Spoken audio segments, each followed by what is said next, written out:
I'm with you in that you're going to have to take calculated risks. And that's what Leon Rose has been about since he's been here. And he's been measured. He hasn't been gung-ho in terms of mortgaging this franchise's future for immediate gains. They have had a prudent approach, and you're going to have to roll the dice in certain respects to get to that top level. And you're right, Donnie, when you look at next season, all things considered, you hope that they're healthy, and if they roll over, say, 85 to 90% of this roster, this is a top 3 team in the East. With Boston coming down, Milwaukee's going to come down, and so you have to figure it's going to be Indiana, the Knicks, the Cleveland Cavaliers in some sort of order in the preseason rankings.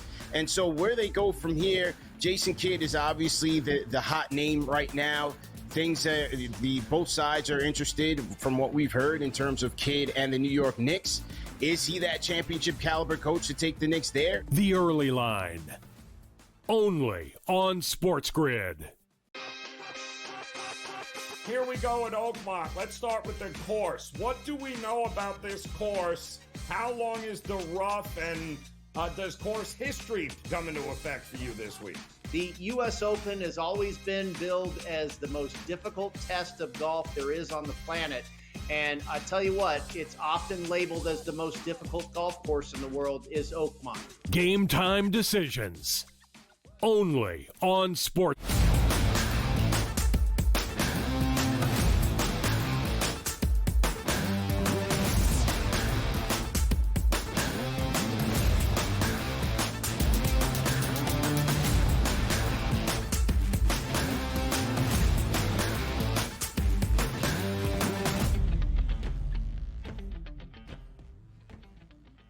Welcome to hour number 3 on this Thursday, our third and final, right here on the Early Line on SportsGrid. He is Donnie, I am Ben. In this third and final hour, the themes, plenty of baseball breakdowns around this shorter Thursday slate. Only 8 games around the bigs, but from the brilliant baseball mind of DRS, he has you covered. Most importantly, next up, we head out to Oakmont. Round number 1 of the 2025 United States Open is now underway, and our guy Keith Stewart is here to tell you how the course is faring early on this Thursday, how the round 1 leaderboard looks, and where you can find some winning bets to start off this week at the U.S. Open, our third major championship this year in golf. Later in this third and final hour, Tom Vecchio provides that prop perspective on how the NBA Finals are playing out ahead of game number 4 tomorrow. Only one day off for the only time in this NBA Championship Series. And, of course, to take a look on the ice, game number 4 of the Stanley Cup Final tonight in Sunrise as well. Yeah, good stuff here. And also the NBA going to take the weekend off, right? Play a Friday night game, have off Saturday and Sunday, and return back on Monday. So it's going to be up to the end. Looks like we have, a game tonight, and then a game Saturday in the NHL. So at least we got something on a Saturday night week, so we're good there. How do you pass up a Sunday? How do you pass up a Sunday night if you're the NBA to play on a Monday? Like, what? Who cares? I know. A day off, fly home. It's ridiculous, man. Look, they don't want to make that money. I'm telling you, every time. Like, we can go Sunday at 6 o'clock for an NBA Finals game where everybody is bought in now because it's 2-1 and the underdog has the upper hand. We'd all watch. Like, you know what? Let's go Monday when everybody's tired from the weekend and getting their work week started here. How can we limit the damage on how many ratings we can do? Let's go Monday night. Congratulations. There's not even going to be a game on Sunday in our championship series. Game 5 of the Cup Final Friday in Edmonton. Saturday in Edmonton. Game number 6 would be back in Florida on Tuesday. What are we doing? Oh, my God. Gary. Extending the summer. Figure it out. You saw Adam Silver yesterday on the pregame show on ABC. The first question was about the court logos and how you can make the NBA Finals feel like that premier championship set. He said they were taken away about a decade ago because players were slipping. Well, there's other logos on the court. Why would the Larry O'Brien trophy be the only slippery logo out there on the hardwood? You know, you're starting to convince me that maybe Commissioner Rightside is the right way to do things in professional sports. It is. And look, I understand what they're saying because they take the cheap route, right? It's like, okay, we have our home court here. It's the courts that we use all season long. But when we get to the finals, we don't want to buy a new court because then we'd have to put like the actual paint on there as opposed to maybe some logo stickers. But why don't you just spend the extra money at that point? Like, you're telling me like NBA teams, like we can have these stupid courts for the NBA Cup in the middle of the season that look all ridiculous. Sure. But when the finals come, we don't want to spend a little bit extra money as like an NBA court. Hey, look, the NBA has already designed the court for the finals. All we're waiting for are the teams here, and we'll use that same court every single night. We'll have a beautiful finals logo. It'll feel completely different. So you want it to feel completely different on the NBA Cup, which means nothing, but then the finals, let's just go with some random stuff. I agree with that. Like the finals logo and the finals script is beautiful. And anytime you can plaster that all over the place, dating back to the 1990s when you used to see it, it was a lot of fun there. And you saw the Larry O'Brien, like sort of like the Lakers logo with the Larry O'Brien behind it, or the Orlando Magic logo with the Larry O'Brien behind it. Like, yes, like invest in a court that is a finals court, where it's like, hey, man, I can't wait to see that finals court out here. It's going to mean something. But no, they continue to bypass the stuff that the people are asking for. And then when they do ask for it, Ben, what do they get? A CGI 2-inch trophy on the court that looks ridiculous. Like, hey, we sort of messed that one up. It was Malika Andrews on the show yesterday that asked Commissioner Silver that very question. And the way she phrased it made sense. Like, how can we make these big events feel even more significant and unique? And then she finished with, like the NBA Cup. And I heard her say, I'm like, we're going to compare the finals to the NBA Cup, the rather meaningless in-season tournament. But what she meant by that was, at least the NBA is doing something unique and different for the NBA Cup. So you know there is a difference from any measly regular or postseason game. And they can't do that for the finals? Ugh, crazy. Whatever. Let's talk about how the people are feeling, DRS, after Indiana takes a 2-1 series advantage in the NBA Finals last night. We were all hoping this series would be competitive, and that's what we have. But I think the idea was, all right, can Indiana even get it to a 6th game in this championship series? The question now, DRS, can the Pacers win this thing outright? Can the Pacers claim a Larry O'Brien trophy for the first time in franchise history as a true NBA champion? That was the question to all of you in Fade the Public.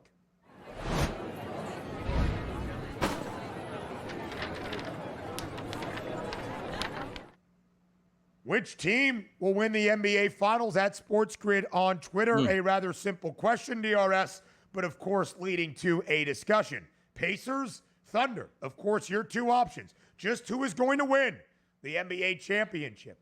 And most of the public is saying Oklahoma City. Around 51-52% of the vote for most of this Thursday morning. But that's barely most of the public. Nearly 48% believing the Pacers cannot just keep this thing competitive the rest of the way, but pull off the upset as an underdog to be crowned an NBA champion. DRS, did you fade the public? No, I went with the public. I picked the Thunder, and I love the fact that we're not saying like, oh man, 75% to 25%, 80 to 20, either direction, which means that this is exactly what we asked for when we got to the finals. It wasn't for me who was going to win it. And I thought Oklahoma City would win it. I still think they are going to win it, but just give us some competitiveness, give us some adversity for OKC. Just don't have us in a gentleman's sweep where no matter what, OKC wins the first 2 games, loses game number 3, wins game number 4. It's like, man, this is a really boring series at this point. Or even worse, how about if it was a 3-0 series lead after last night for OKC? It's like, is anybody tuning in outside of Oklahoma City fans for game number 4? We got exactly what we asked for, and they're providing that in spades right now because you look at the Thunder, for me, still think they're the better team, but they're not going to be the better team unless they win game number 4 and even it up. And when they do, which I do believe they will, it's 2-2. Best of 3 for the NBA Finals here, where the Pacers now saying, like, we're not underdogs in the series. I don't care what the price point is. Yeah. We are right in here to win it. I love this, but I did vote for the Thunder, and I love the fact that 48% roughly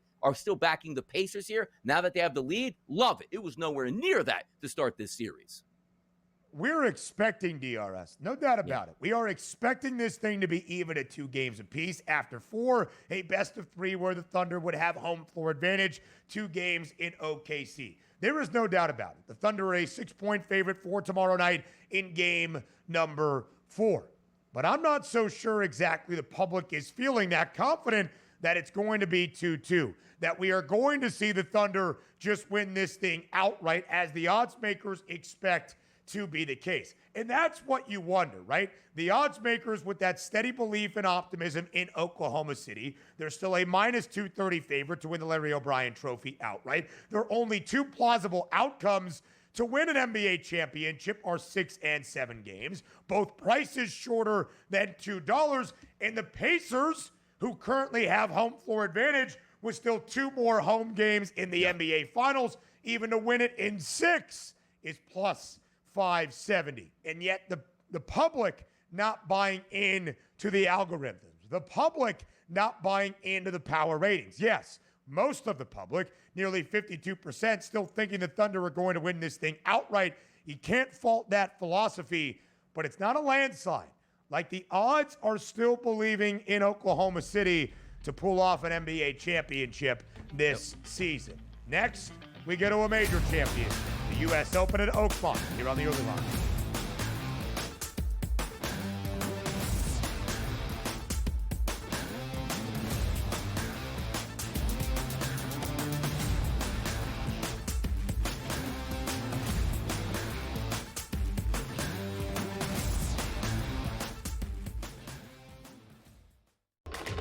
Enter into the magical world of McLuck.com, where even the smallest of spins can win real cash prizes. Adventure into over 1,000 of the best Vegas-style slot games. So what are you waiting for? Unlock your free welcome offer today. Join the fun where winners play and players win.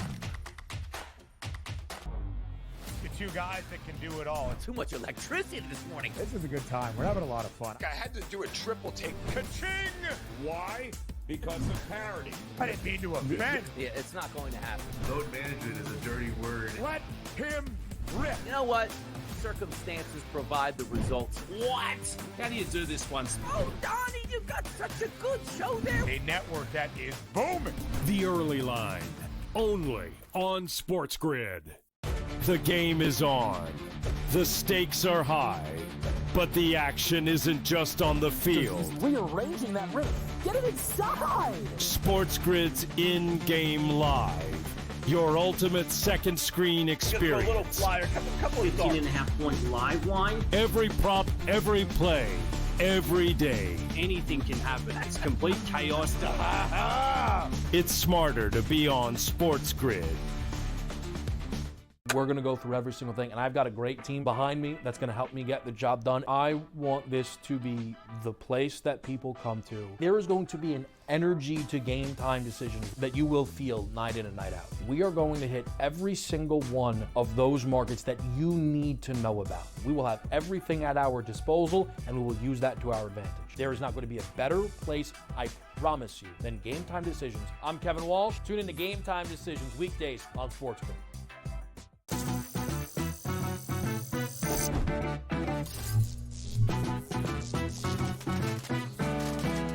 Did you know sportsbooks tend to draw up tighter bet lines for events that get even more bettors, like championship games or major matchups? My tip, try betting on less popular sports. You might have a better shot at beating those odds.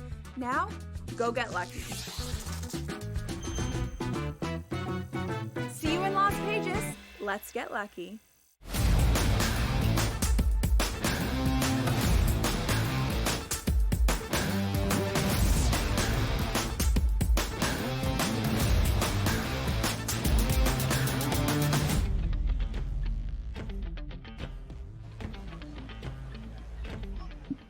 Live right here on the Early Line on SportsGrid. Round number 1 of the 2025 United States Open is underway at Oakmont Country Club outside of Pittsburgh, Pennsylvania. And that's where we find our guy, Keith Stewart, with a round 1 check-in. What we are seeing early in the opening round of the 2025 U.S. Open and what we expect the remainder of this opening round Thursday outside the Steel City. Keith, as always, we appreciate the time. Thanks for joining us live bright and early on this Thursday as round number 1 is started. Ben, Donnie, the U.S. Open is upon us. It's happening. It was a little sticky out there this morning, so the guys are feeling pretty about themselves. JJ's made a couple guys chasing him. It's on at Oakmont. Let's go. We've got a pretty good leaderboard, Keith, at this moment, in J.J. Spaun atop by himself at 4 under par. But let's start with the story that is the golf course. Of course, all the conversation entering the U.S. Open, golf's toughest test, the third major championship of this year, how difficult Oakmont was playing, how difficult Oakmont has always been hosting the United States Open. We've got 14 guys at this current moment, Keith, though, in red figures under par early on this Thursday. What have you seen of how Oakmont is faring so far here in the opening round? It's funny, you're kind of leading me down a path there. And the coverage that you're watching on USA, the guys keep talking about, oh, everyone's making birdies, everyone's doing this. The current scoring average for the 78 guys that are on the golf course is 4 over par, right? Like you said, there's only 14 guys, there's only 4 under par. Be careful what you listen to. It was, it's very warm out here today. It was about 75 degrees at 7 a.m. when these guys were teeing off. It was very humid. It was icky. It's going to get up to about 90 degrees. There's not much you can do about the ground in the morning when it's wet and it's dewy. These guys benefited from that for their first 9 holes. You're going to start to see this place get pretty spicy leading into the afternoon, even for the back 9 for Bryson and Rory and these guys that went off in the morning. The golf course is going to continue to evolve. It's going to continue to fight back.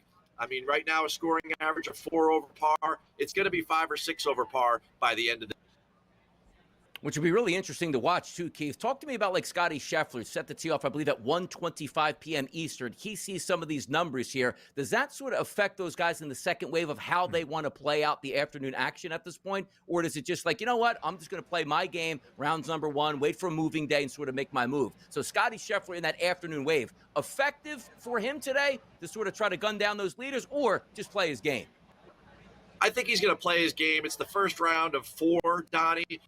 And I think he's also looking at it, he's saying, well, these guys are making a couple of birdies. That's nice. I like that. But at the same time, if you just look at the live odds board, he's plus 300 and J.J. Spaun is plus 2,500. I don't think he's worried about J.J., right? He's going to do his own thing, his game, just like Quail Hollow. Look for him on Saturday night to be in a perfect position to try to take home another major championship trophy comes Sunday. So for today, just plod right along.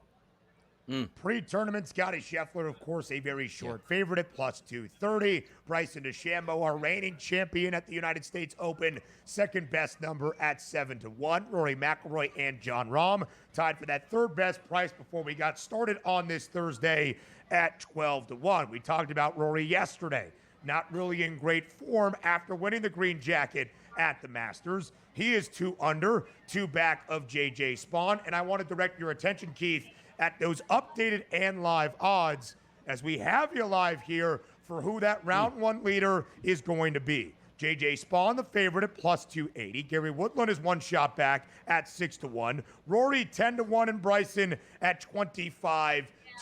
J.J. Spaun in front by himself right now. Keith, do you think that's a good wager? Will Spaun be leading at the end of round number 1? I definitely think that the leader at the end of round 1 is going to come out of this AM wave. Got 8 holes left to go, and he looks very solid. Ben, it seems like a smart bet to me. I mean, I would definitely take bird in hand in this moment because this afternoon, the breeze will kick up a little bit. It's going to be super hot. It's a mental test. It's going to feel like a pressure cooker out here. And the place is just, all of these shots, it's amazing. You watch them land, and we're so used to that, the camera, the neck, and the coverage. And in this case, they keep watching the ball. We have 8-second shots, 10-second shots. You just don't see it anywhere else. I wouldn't want to be out here this afternoon, and that's why they flip the waves, traditionally. You got to give the guys the chance in the morning. I'd stick with JJ. Take a look at Bryson DeChambeau, -1 through 8 holes here. Good start here as he tries to get on that defense here for the U.S. Open Championship. Keith, talk to us about how the rest of the week sets up, like Friday, Saturday, and Sunday. Will changes be made to the golf course overnight, and what can we look forward to? Donnie, that's a great question. A lot of people are going to say, oh, this should be playing harder, as if 4 over par as a scoring average wasn't hard enough.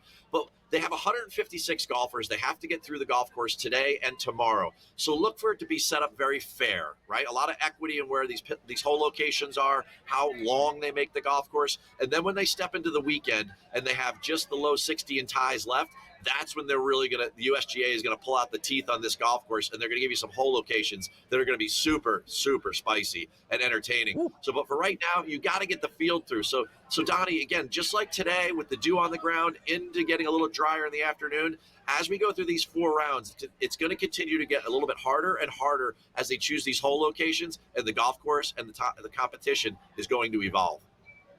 Bryson DeChambeau just gave one back to end out his opening 9 of his title defense. He is even par. Rory's still 2 under. Ludwig Oberg under par as well to begin. The 2023 U.S. Open champ Wyndham Clark, a few shots under par in red figures as well. Keith, final minute of this segment with our live check-in at Oakmont. Yesterday, the early leans on the early line, focusing on Jon Rahm, a deeper shot down the board in Harris English to have a good week there in Pittsburgh. Any of these golfers that have started strong that you think will continue that way through these 4 rounds outside of Pittsburgh? Well, Ben, I have to love the way that Ludwig Oberg started out this morning. He goes birdie, birdie. He gets tripped up on the par 5, but he closes his first 9 holes with a birdie on the very difficult par 4 18th. I love where Ludwig sits right now. He's in a good group with Adam Scott. They're both a couple under par. They seem to be feeding off one another.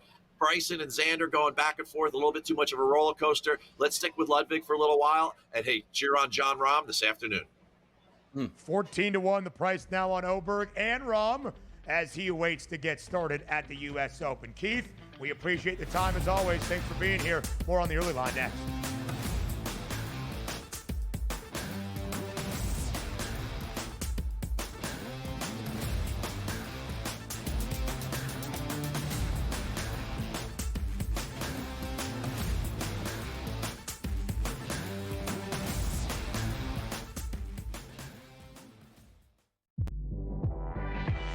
Their team total is 19.5 wins. I told you to go under, and it's by far the best bet I have recommended on this network in 4 years.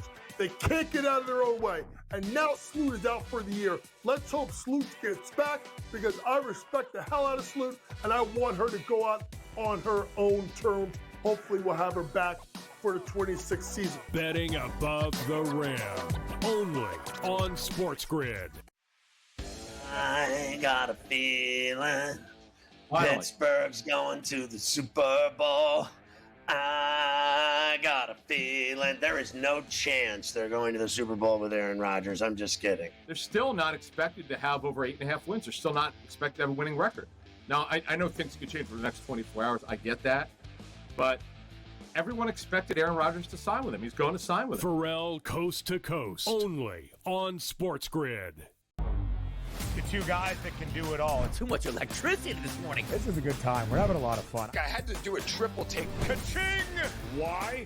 Because of parity. I didn't mean to offend. Yeah, it's not going to happen. Load management is a dirty word. Let him rip. You know what?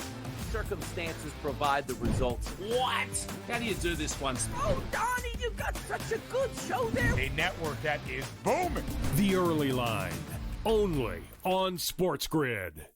The game is on. The stakes are high, but the action isn't just on the field. He's rearranging that rim.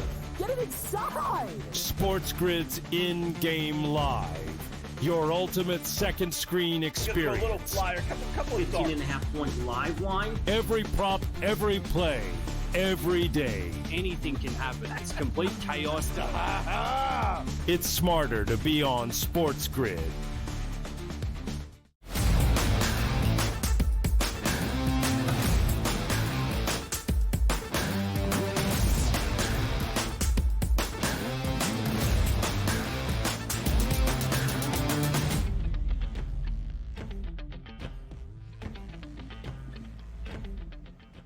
Live right here on this Thursday on the early line on SportsGrid. To the diamond we go. 8 games on this Thursday around MLB. Some midweek series coming to a close. Other extended weekend sets. A 4-game series beginning on this Thursday evening as well. DRS, before we dive into the actual matchups in your brilliant baseball mind, just a quick look at the National League pennant odds. because the best team in the bigs, no longer in the AL, and it's not the Dodgers, it's in the National League, and it's the New York Mets. 44-24. The Mets have won 5 consecutive games. They have won 14 of their last 17 and have that second best price to win the pennant at plus 430. The Dodgers still the very short favorites at plus 130. And the Cubbies and the Phillies, the Phils took 2 of 3 in the midweek against Chicago, both at 7-1. Do the NL pennant odds seem justified to you as we enter a new weekend and ending out a week around the bigs? Yeah, because you take a look at the Phillies, the Cubs, and the Mets. I put them, really lump them into one category where they're going to be trading off each and spot all summer long, depending on how good the teams are playing. Mets playing very good baseball right now. Cubs playing decent baseball. Maybe the Phillies sort of get back here after winning 2 or 3 games against the Cubs. But it's just going to matter of where those teams fall, depending on how hot they are at a certain time. And the Dodgers will always be the favorite. Again, unless we get Ohtani, Betts, and Freddie Freeman all out for the season, and the Dodgers come out with a public statement, we're not making any moves at the deadline, then those numbers will change drastically on the Dodgers. There's too much money on the Dodgers. Yeah. There's too many good players on the Dodgers, and the trade line is coming up where they're going to fortify the Dodgers. That's not going to change. The Dodgers will always be the favorite in those pennant odds here. It's just a matter of who comes in 2, 3, and 4 now. Yeah, DRS, it's a great point, right? It's playing for that second peg. Who can be the best challenger to the LA Dodgers, especially by the time we get to the postseason? But to get to the postseason, you need to position yourselves well right now throughout the regular season. Now, you might just be thinking, it's early, middle June. Well, we're still far away from October, from the end of September, and the end of 162. Most teams around the big, 66, 67, 68 games played. We're more than 40% through this MLB campaign, about 2.5 months into this regular season. Let's get to this 8-game slate on a Thursday, and we start with the best record in baseball, and that second best price to win the pennant in the National League. That being the New York Mets, hoping to sweep the Nationals this week at Citi Field up in Flushing. And, of course, hoping for 6 consecutive wins as well. The odds expect 6 straight out of New York. Kodai Senga on the bump today against the Nats. And that price, it's not quite $250, but it's still north of a minus 200 price, minus 215. Total is 8. Will the Mets win 6 consecutive games, DRS, with a sweep over the Nats today? Yeah, probably so, but I'm not laying a minus 250. Take a look at the pitching matchup out there. Michael Soroka's 5th on my card today out of 15 pitchers. How about Kodai Senga at 7th? Now, both of these guys are close with their xFIP numbers. ERAs are different, though. Kodai Senga, 2.15 over the past 30 days, which is elite. You take a look at Soroka at a 4, but again, not really using those measuring statistics on ERAs. Most of me like the analytics a little bit better. Here's the issue with Michael Soroka. He's been really good, weighted on base percentage and ISO power numbers on the season and the past 30 days against right-handed batters. The left-handed batters tell a different story. 93 he's faced on the season, a 259 ISO power number, and a 360 weighted on base percentage. In the last 30 days, that ISO went from 259 up to 293. Left-handed batters in the lineup today for the Mets that we anticipate: Lindor, Nimmo, Soto, McNeil, Young, Mauricio, and Beatty. Probably a team total, even though I just told you, Soroka's got pretty good xFIP numbers. Look at the temperatures today, 88 degrees. That ball's going to travel. The bats are hot for the Mets. Why not ride that out? The bats are certainly hot for New York at this moment. Pete Alonso, an RBI double yesterday. 63 ribbies this year, the most in MLB. Juan Soto starting to heat up at the dish. Hit a 2-run home run in that 5-zip win for the Mets as well. Looking for the sweep today against Washington. DRS, 5 teams right now around the National League. Of course, 6 playoff spots in each league, but 5 teams around the NL, 9 games above 500 or better. So 5 of 6. You're really trying to figure out that final wild card spot, it would seem, early on here in June. Could it be 2 teams in the National League Central?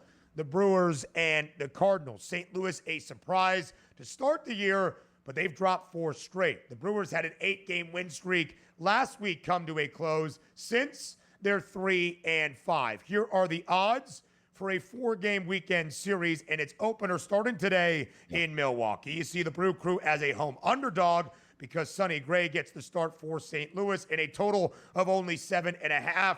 Sear those odds into your mind, and then the brilliant baseball mind, Donnie Rightside, will break down the game on the other side of the break. We've got an 8-game slate on this Thursday in the Bigs, and Tarek Skubal is throwing for the Tigers as well. All of that next on the early line.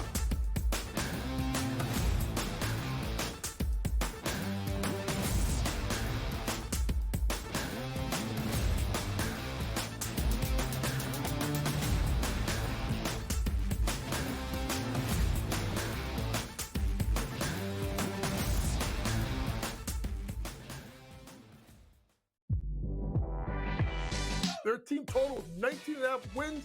I told you to go under, and it's by far the best bet I have recommended on this network in 4 years. They can't get out of their own way. And now Sloot is out for the year. Let's hope Sloot gets back, because I respect the hell out of Sloot, and I want her to go out on her own terms. Hopefully we'll have her back for the 26th season. Betting above the rim, only on SportsGrid. I got a feeling Finally. Pittsburgh's going to the Super Bowl. I got a feeling there is no chance they're going to the Super Bowl with Aaron Rodgers. I'm just kidding. They're still not expected to have over 8.5 wins. They're still not expected to have a winning record. Now, I know things could change for the next 24 hours. I get that. But everyone expected Aaron Rodgers to sign with him. He's going to sign with him. Pharrell Coast to Coast, only on SportsGrid. The two guys that can do it all. Too much electricity this morning. This is a good time. We're having a lot of fun. I had to do a triple take. Ka-ching! Why? Because of parity. I didn't mean to offend. Yeah, it's not going to happen. Load management is a dirty word. Let him rip. You know what? Circumstances provide the results. What? How do you do this one? Oh, Donnie, you've got such a good show there. A network that is booming. The Early Line, only on SportsGrid. Foul him! Ref! Ready? Ready? Jacob! Yes! Oh! It was never in doubt! It was never in doubt! Oh, there's points falling out of my eyeballs! Oh, James Johnson to the 10! Everybody gets home! In-game live, only on SportsGrid.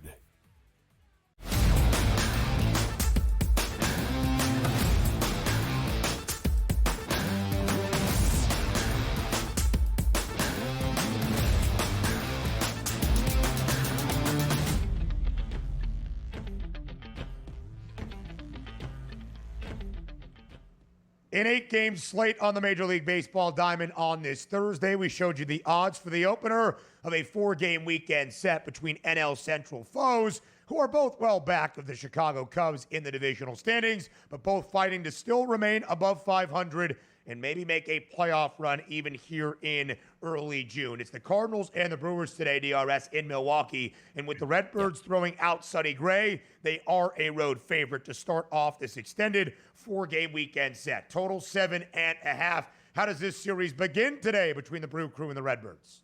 I'll tell you, it might be a buyer beware. Like, if you look at the card today and you're setting up saying, all right, where's Sonny Gray fall? Like, he's only behind Tarek Skubal, might be the best pitcher in baseball on the card today. So, all right, well, what's he done? 29 innings pitched, a 3.10 ERA, and a great 2.44 xFIP number. You know, he's going against a guy today that's going to make his major league debut, and they're only a minus 126 favorite with the veteran on the mound. So you do a little bit of looking into Jacob. I don't know how to pronounce his last name.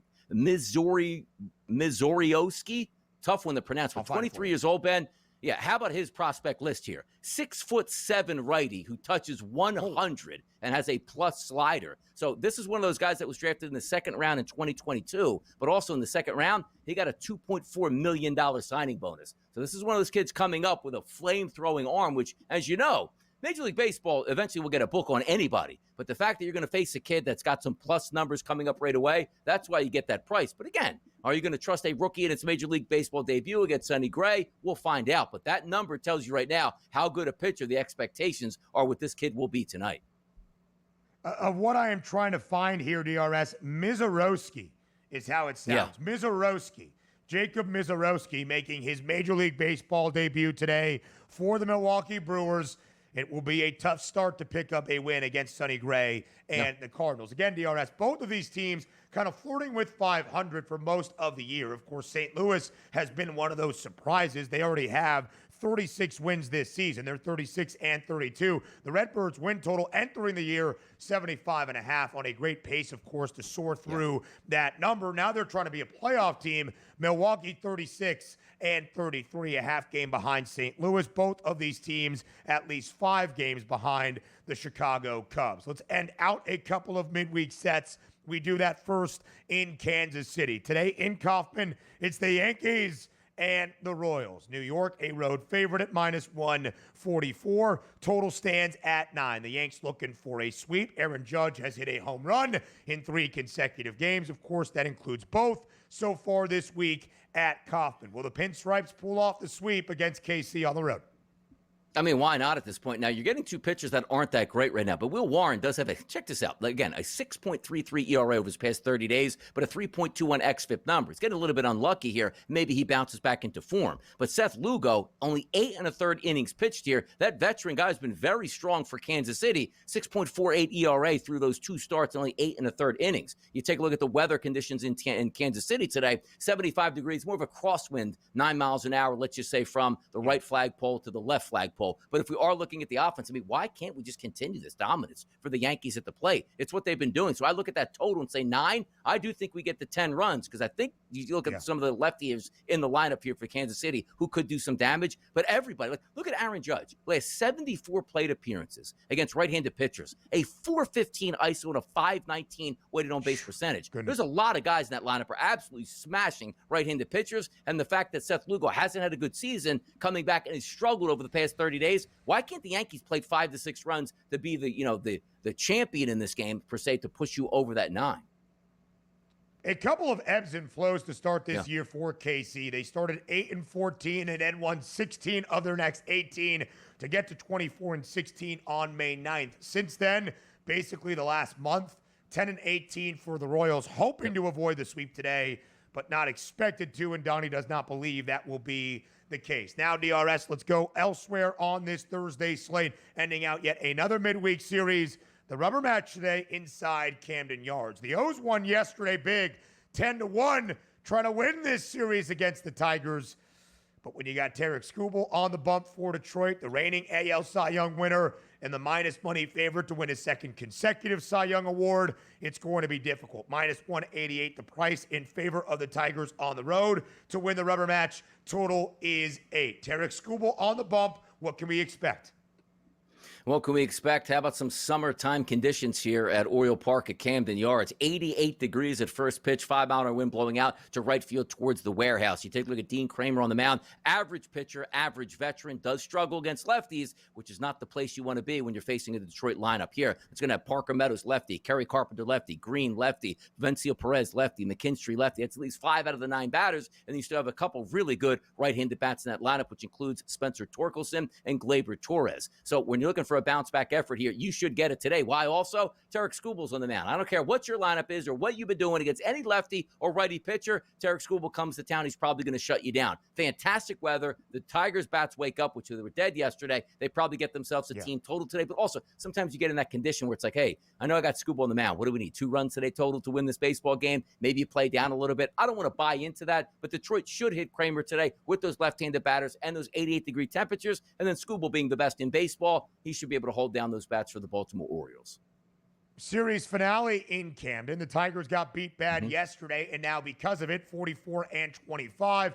They have one more loss, the same amount of wins as the New York Mets. It's why the Amazons at this juncture, entering Thursday, have the best record in MLB. DRS are 4 big awards around baseball. The 2 MVP awards in each league and the 2 Cy Young awards, of course, in the AL, in the NL. As of this moment, the race is not all that tightly contested. We've got a -200 favorite or better in every one. Aaron Judge -20,000 to win his 3rd AL MVP award in the last 4 years. Shohei Ohtani -400 to win the National League MVP award, and he hasn't even pitched yet. And in both our Cy Young battles, Paul Skeens -250 in the NL. Tarek Skubal -210 to win his 2nd consecutive American League Cy Young Award. Another rubber match today in the Twin Cities between the Rangers and the Twins. Minnesota sending out Bailey Ober, and they're a -162 favorite in some day baseball today up in Minneapolis. Total 8.5. What's the play between the Twins and the Rangers?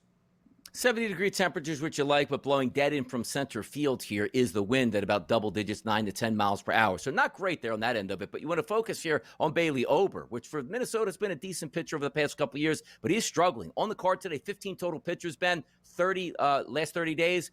How about him coming in at 15, dead last overall? 4.26 ERA, which isn't disastrous per se, but how about a 5.42 xFIP number? That's what gets you in trouble. That's his last 25 and a third innings pitched. You take a look here and say, well, who can actually do the damage? Because Texas hasn't been all that great this year, Ben, to be honest. Like Corey Seager, let's point him out. Against right-handed pitching over the past month, he's got 32 at-bats. Not a single extra base hit. His ISO power number is 0 and a weighted on base percentage, a microscopic 1.91, which is ridiculous, and a K rate of 30%. But the middle of that lineup could do damage. If you're looking for RBI shots today off Ober, Marcus Semien, Jake Berger, and Evan Carter. And if I told you here that you probably want to focus on the lefties, look at Evan Carter. His last 30 plate appearances against right-handed pitching, a 269 ISO and a 394 weighted on base percentage. Not a lot to love in this Texas lineup, but come on now. You got to start hitting sometime. Might as well be against Bailey Ober. You got to start hitting sometime, DRS. That's been the theme here for the Rangers. Minnesota 36-31, 5 games above 500. There's 7 games back of Detroit in the American League Central. But the Rangers were a team that many, including yourself, DRS, looked at to maybe contend for an American League pennant or at least be in a good spot. Donnie's not necessarily wrong, but the reason Texas has faltered on expectation, they can't hit. They've only allowed as a team 229 runs this year. Second fewest in the bigs, fewest amount given up in the American League. They have a positive run differential, but only 239 runs scored. They're 4 games below 500, 32 and 36. The fork firmly in the Atlanta Braves. We might have to make the Rangers our American League team on Fork Watch at this moment. We'll provide that prop perspective for you on this Thursday with Tom Vecchio up next.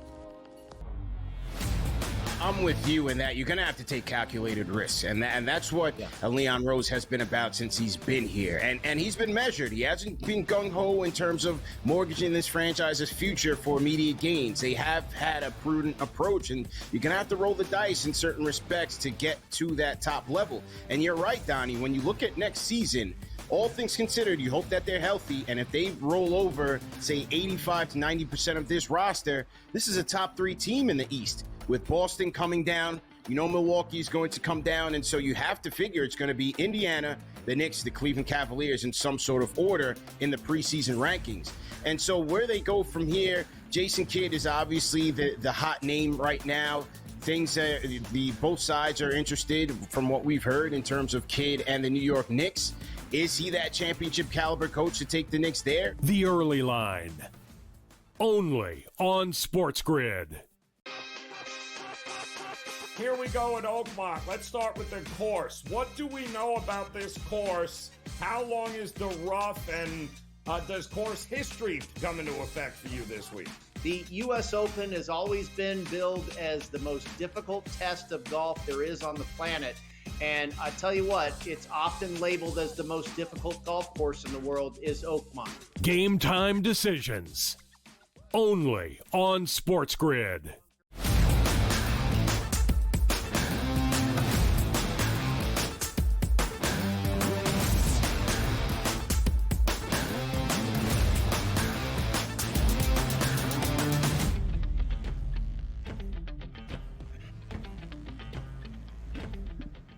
TV Tom Vecchio of SportsGrid live right here on this Thursday on the Early Line. Vecchio, as always, we call you the jack of all trades. A big spot for you, my friend, after Game 3 of the 2025 NBA Finals. In our next segment together, we'll look at how Game 4 shapes up with only one day off the only time there is only one off day in the NBA Championship Series. How quickly can the Thunder turn things around?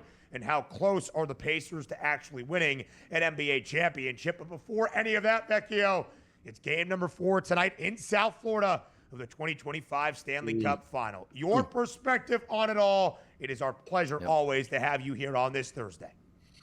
Of course, thanks for having me. Yeah, let's get into the NHL. We have seen 3 straight overs, and one of the takes I had coming out of Game 3 is I was very confident that game could have ended 3-1, 4-1. I'm not saying I had that perspective going in, but we have to look at this game after it happened, where the Panthers had 11 power play opportunities, which is an absurd amount, any game, let alone for a Stanley Cup final game. So with the extra chances, obviously the game opened up at a certain point just because it kind of got out of hand. That's where we saw the 5th and 6th goal from the Panthers, and that's what pushed the game over.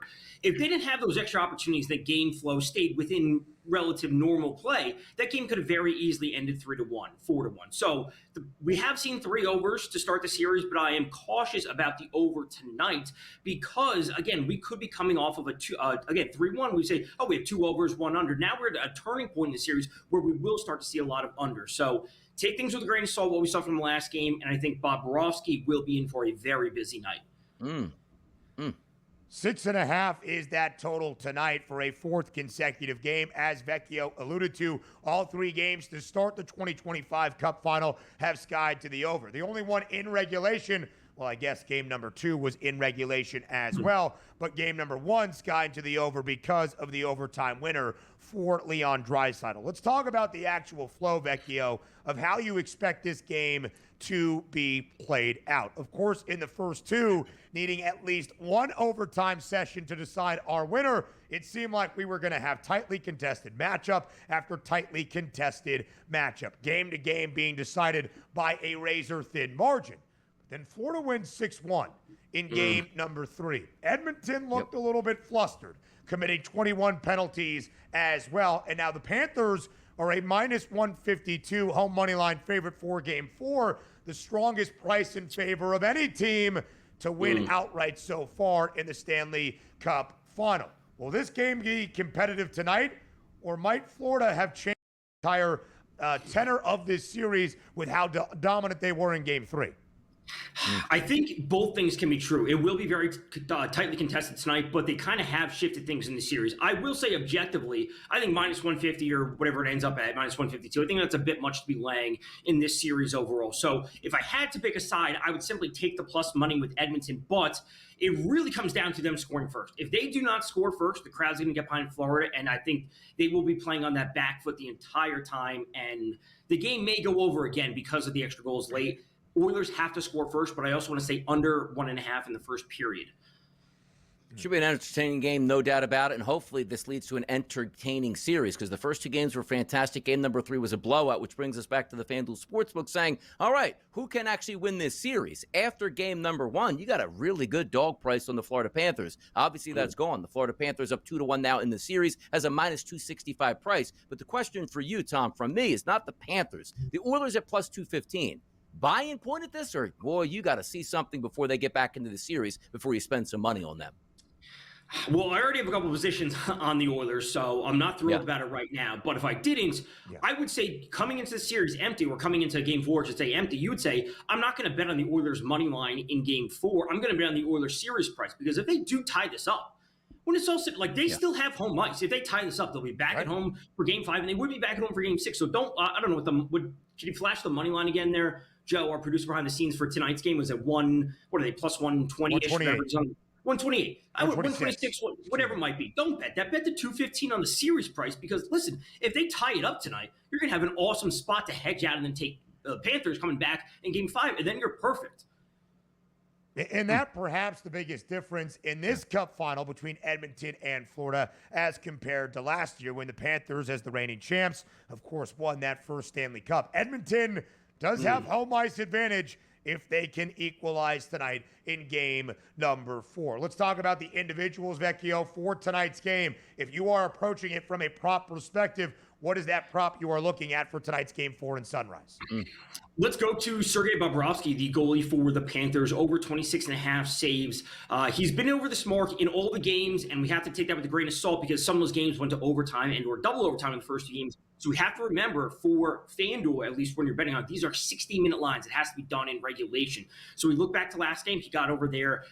He got to, I believe it was 32 saves in game 2 when it went to double overtime. So again, make sure you're betting the right lines. When you see 42 saves in the first 2 games, hey, that 42 saves always flying over 26. That's not the case. So 26, I believe that the Oilers, again, have to come out with consistency throughout the entire game. If we look at the 32 saves that Bobrovsky had in game 3, we have to remember the 11 power play opportunities for the Panthers took the puck off their sticks. They were on defense for half the game. So they decrease the penalties. They will have as many consistent offensive chances as they can possibly get, which should put Bobrovsky in a clear spot to go over. All right, now let's take a look quickly here at the Conn Smythe odds here at the FanDuel Sportsbook. It used to be all about Connor McDavid, no longer. Why? Because the Oilers don't have a lead in this series anymore. It's 2-1 for Florida, which means Sam Bennett as the favorite at a minus 120 price. Connor McDavid plus 270. Brad Marchand, who actually had a very good series so far, scoring a lot of timely goals, 8-1 price. Any looks there in that Conn Smythe room here for you, Tom? So I still have a position on Bobrovsky at 3.5 to 1. I think he still might be the answer at 12. I was talking with Kevin last night on GTD, and if we, again, subtract some of the goals, the extra goals that happened in that game, in game 3, again, that could have ended 3-1, 4-1, and that takes away a point or a goal here or there for all these players. And at some point, all those players kind of cancel each other out. If they all have 5 goals, 6 goals, 10 points, whatever it might be, they all cannibalize at each other at a certain point. And we see multiple games hit the under and the Panthers winning. Bob will be in a spot to win it. They didn't give it to him last year. Again, the writers at a certain point may just give it to Bob. Yes, Bennett's been awesome. He has all these roles throughout the entire playoffs, but Bob's in a great spot. It should be noted that playoff Bob, Sergei Bobrovsky, had the shortest price of a Panther to win the Conn Smythe entering the Stanley Cup Final. It is a playoff MVP award. DRS, enjoy the money line. We're on TL next.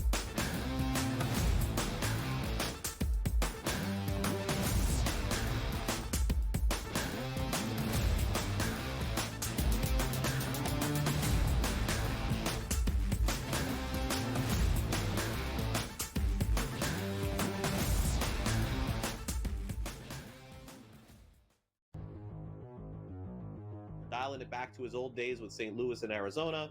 Buy or sell, Goldie will finish top 7 in fantasy first baseman. No, I'm going to say no. I think he'll fall off. Older player here, he'll be top 10, but not top 7 here. Top 10, I would say yeah, I'd buy it. Top 7, I'm going to say no here. I think he'll put up decent numbers here. Not as good as he was. I don't think he's going to bat 340, 350 all year long. Fantasy Sports Today, only on SportsGrid. I'm with you in that you're going to have to take calculated risks. And that's what Leon Rose has been about since he's been here. And he's been measured. He hasn't been gung-ho in terms of mortgaging this franchise's future for immediate gains. They have had a prudent approach, and you're going to have to roll the dice in certain respects to get to that top level. And you're right, Donnie, when you look at next season, all things considered, you hope that they're healthy, and if they roll over, say, 85 to 90% of this roster, this is a top 3 team in the East. With Boston coming down, you know Milwaukee's going to come down, and so you have to figure it's going to be Indiana, the Knicks, the Cleveland Cavaliers in some sort of order in the preseason rankings. And so where they go from here, Jason Kidd is obviously the hot name right now. Things that both sides are interested from what we've heard in terms of Kidd and the New York Knicks. Is he that championship caliber coach to take the Knicks there? The early line, only on SportsGrid. Every 5 days, it's really exciting when Skeens pitches, and it's terrible watching him pitch because every time he pitches, they don't score. Having him hit the lineup probably would actually help when he pitches. There's no way to do it because you can't, but yeah, it's beyond frustrating. And the numbers will tell you, the books have adjusted. Pharrell Coast to Coast, only on SportsGrid.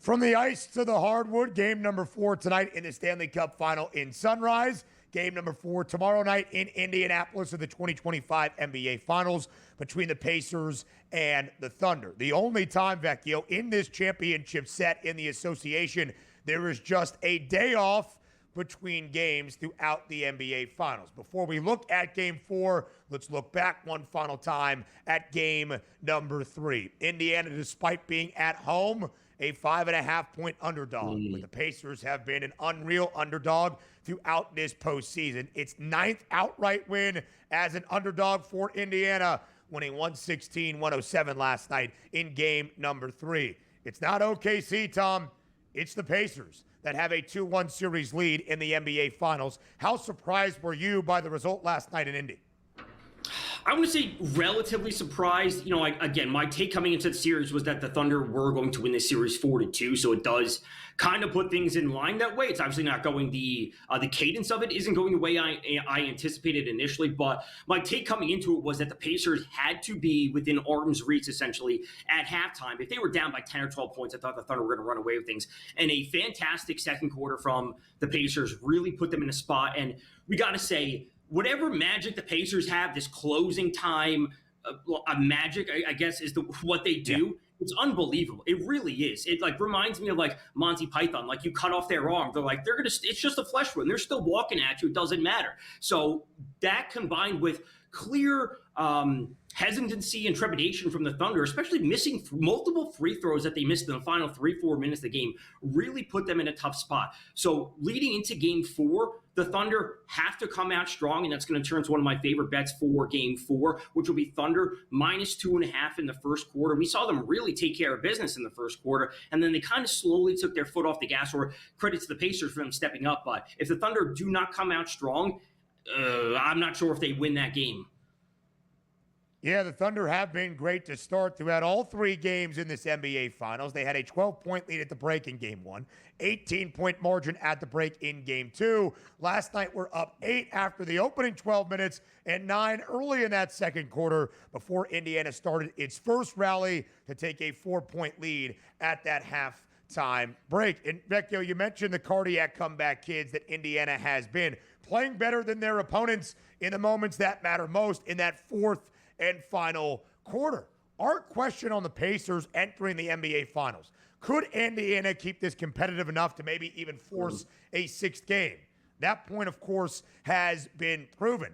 I think the question now, as we look at the NBA Finals series odds, can Indiana actually win the whole darn thing and hoist that Larry O'Brien trophy? I don't want to take the easy way out, but it depends on what happens in Game 4. If they lose, but they cover, I think they can. If they lose and we see the Thunder blow them out, as we've seen them do specifically after losses in the postseason, they lose Game 1 to the Nuggets and they come back, they win by 30-plus points. They lose in Game 6 to the Nuggets and they come back, win by 30-plus points to close out the series. If the Thunder win this game handily, I think they'll win that, and then they'll win at home. That would put things in a very difficult spot for the Pacers. But if they can hang with them and they lose by 2, 3, 4 points, they're within the number, they will go into or go back to Oklahoma City, I should say, with a puncher's chance to take that game and then therefore be in a spot to take the series. So, Vecchio, you gave us the best bet for Game 4. Another strong start out of Oklahoma City, and this time, hopefully, if we're thinking the Thunder can extend this and equalize, holding on strong if you are backing OKC. The Thunder -2.5 points in that first quarter. Vecchio, what do you think is the best bet right now from the NBA championship in terms of the overall odds? If you're looking at the odds overall, and again, you have no positions in it, I talked about over 5.5 games adamantly on this show, on GTD with Kevin, on BATR. I think that was the right spot to go. It is in a good spot right now. I think backing the Pacers to have some type of closing line value, I think is a great spot, whether it's the 6, whether you want to take them +190 on the series price. And again, you could take them +190. And if they do have to keep that game close, you'll be in a spot to hedge out, whatever it might be. I would say over 6.5 games is a really fun bet to have right now if you don't have any position, because we want to see a Game 7. And despite how strong the odds are, and that odds expectation and optimism remains for Oklahoma City, you saw it right there. To get to a 7th game is now +104. Even entering Game 3, 5 games was the shortest at +152. And the Thunder can only win an NBA championship in 6 or 7 games. TV Tom, As always, we appreciate the time. Enjoy the rest of your Thursday. Thanks for having me. As always, that does it for us on this Thursday as well. The Early Line returns tomorrow on a Friday at 8 a.m. Eastern here on SportsGrid.